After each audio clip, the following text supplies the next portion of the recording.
Next, we'll jump back to the composition called number 2, lighting options. Here we'll investigate some additional lighting options.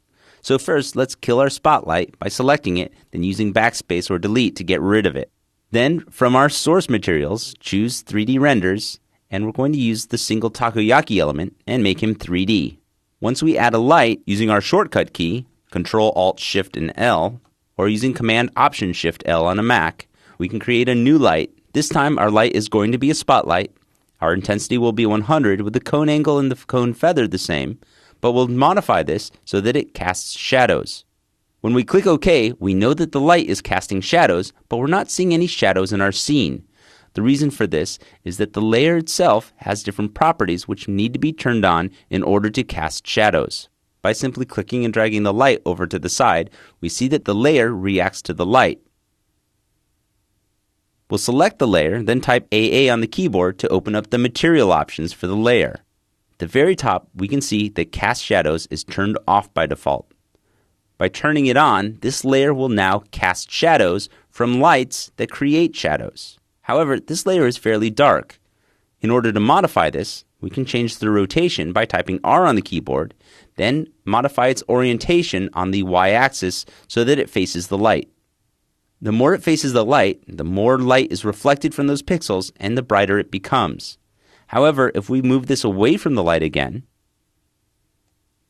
and type AA to open up its material options, we can see that one of the material options is not only to accept shadows, but to accept lights.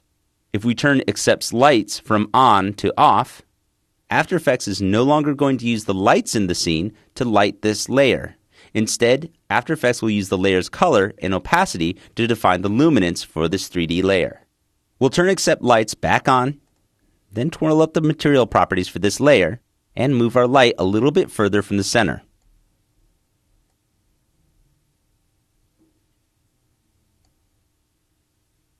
In our source materials, let's check under the Movies in order to find the smoke animation. We'll bring the smoke animation into our layer. The smoke animation is a simple movie of fractal noise that just moves across the screen. We'll make this 3D, then with it 3D, we'll change its orientation by 90 degrees on the Y-axis. We'll move this layer over to the left so that it's more in front of the light. We can see a small circle on this layer where the light is contacting the layer. Next, with the smoke animation selected, we'll type AA on the keyboard to reveal the material options. Here we'll want to turn Cast Shadows to On. Now that we turn Cast Shadows on, the entire layer is obscuring the light from the rest of the scene. What's happening in our scene is that we're only seeing a shadow. Down below Cast Shadows is Light Transmission.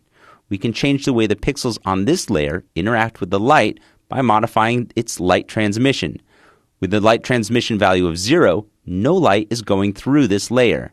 But if we change the value to 100%, the light is going through the layer, not only showing the pixel animation of this layer as the light passes through it, but also any colors that exist on this layer. We'll select this layer and then switch it out with a movie called AB White Clouds 118. This is a clip of the sky provided by Artbeats.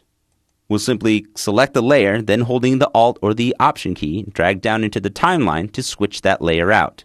Now, if we choose the takoyaki layer, then as we rotate him around his Y-axis, because we're using interactive OpenGL, the lights turn off for just a moment, then come back on once we're done, and we can see that the image of the clouds is projected with the light on all of the layers in our 3D scene. Not only is this layer responsible for the projection, but we can change the way this layer is presented by adding effects to it. So select the layer, then under Effects, we'll change its color by first adding a levels correction. We'll open up the panel so we can see the entire histogram, then simply crush the whites a little bit by dragging the input white value down below 255. Next, we'll add a different color correction, this time using Colorama. Again, under Colorama, there are several different output cycle presets, and we can simply choose Caribbean. We'll close this up, and now by looking in our comp window, we can see that the light is affected by this clouds layer that has been modified by the effects that we've applied to it. The only problem is that our octopus has changed color. We want to add another light into our scene in order to change the overall light for the entire 3D environment. We'll do this by adding an ambient light.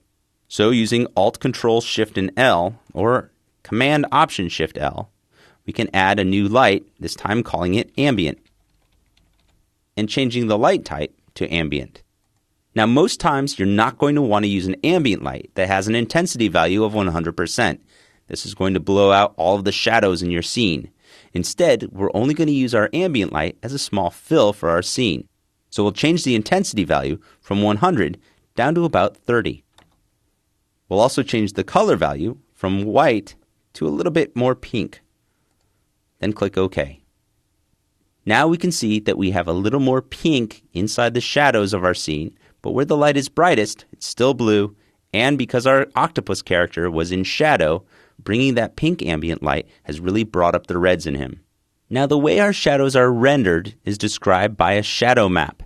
And if we go up to our composition settings, underneath the Advanced tab, we'll see that we have the ability to add new rendering plugins or different options. And if we click on options, we'll see our shadow map resolution options. This is going to be how precise After Effects renders our shadows. Now, if you see a little softness or if you see some quickly moving pixels through your shadow, you may want to increase the shadow map resolution. You can do that here by changing it from our comp size to either a greater or a smaller value. Now, the greater the value of your shadow map resolution, the longer it's going to take to render. And if you change your shadow map from, say, 700 all the way up to 2000, the softness of your shadow falloff may change. So you may need to adjust all of those things if you modify your shadow map resolution after you set those up. So we'll simply dismiss this for now and hit cancel. But I wanted you to know that if you need to modify those, that's where you'll find them.